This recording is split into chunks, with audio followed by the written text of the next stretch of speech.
Dans le souci de renforcer les connaissances de ses membres, le Collège des jeunes agriculteurs du Bénin, CJA, a exécuté la deuxième session de formation des jeunes leaders des organisations paysannes. Du mardi 24 au jeudi 26 septembre 2024, l'hôtel Le Vignoble de Boïcon a abrité cette initiative en faveur de la bonne défense des intérêts des exploitations familiales agricoles et du mouvement paysan. Ensemble avec AFDI, on a décidé de mettre en place un programme de formation de jeunes leaders paysans, structuré autour de 4 modules. Donc là maintenant, nous sommes au deuxième module qui est un peu axé sur l'environnement des exploitations familiales et les organisations professionnelles agricoles. L'objectif, c'est de montrer un peu aux jeunes leaders qui sont en train d'être formés à quoi ils seront confrontés dans l'environnement des OP, et quelles sont les politiques qui sont mises en place et tout ça là, et de faciliter un peu leur compréhension des différentes stratégies qui sont mises en place à travers les différents documents et autres pour qu'ils soient mieux aguerris pour la défense des intérêts des producteurs. Lors de ce deuxième atelier de formation, des thématiques ont abordé des sujets liés à la sécurité et la souveraineté alimentaire, les concepts sexe et genre, équité et égalité, le cadre légal pour les exploitations familiales agricoles et la structuration des chaînes de valeur.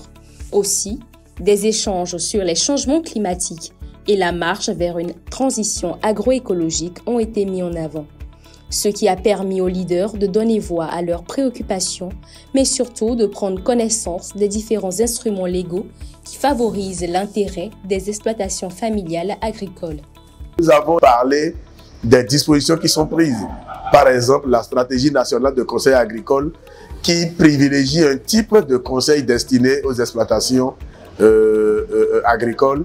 Nous avons également parlé aussi des dispositions, l'existence du CNOS, qui est le Comité national d'orientation et de suivi, qui est au niveau du secteur agricole, qui regroupe un certain nombre d'acteurs, dont des structures qui font la promotion des exploitations familiales agricoles, notamment la PNOPA qui est dedans, et la FENAFAB qui représente les femmes, et la Chambre nationale d'agriculture et qui est également là, ainsi que la PACIB qui est la plateforme de la société civile. Par rapport à l'expérience de document, ce que nous avons pu faire dans le temps, c'est d'identifier d'abord qu'est-ce que nous faisons par rapport à cette question de document. Parce que le document ne c'est pas tout seulement des tracteurs.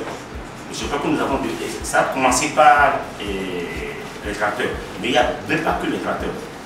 Ça veut dire quoi? On s'identifie, ce qui peut se mettre en train, comme la loi le dit.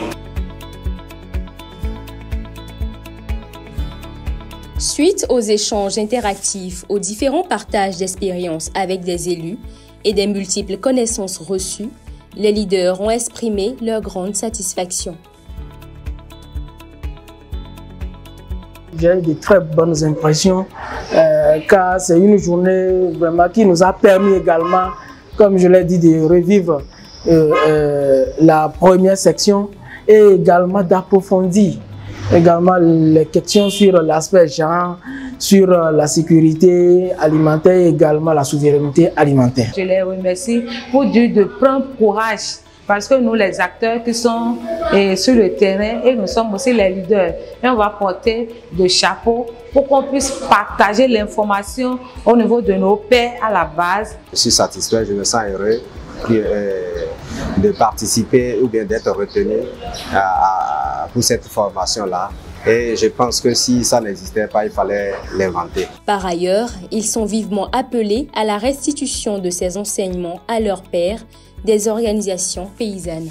Mes attentes, c'est que les jeunes puissent maîtriser vraiment le contenu du module et qu'ils soient en mesure partout où ils sont de défendre donc les intérêts des jeunes agriculteurs surtout, parce que la couche des jeunes agriculteurs est une couche vulnérable et qui souvent par manque d'informations se trouve piégée. Cet atelier de formation est le deuxième module sur une série de 4, grâce au soutien des organisations dont Agriculteurs français et Développement international AFDI et de l'implication des acteurs à divers niveaux, la défense du mouvement paysan et l'essor des exploitations familiales sont en bonne voie.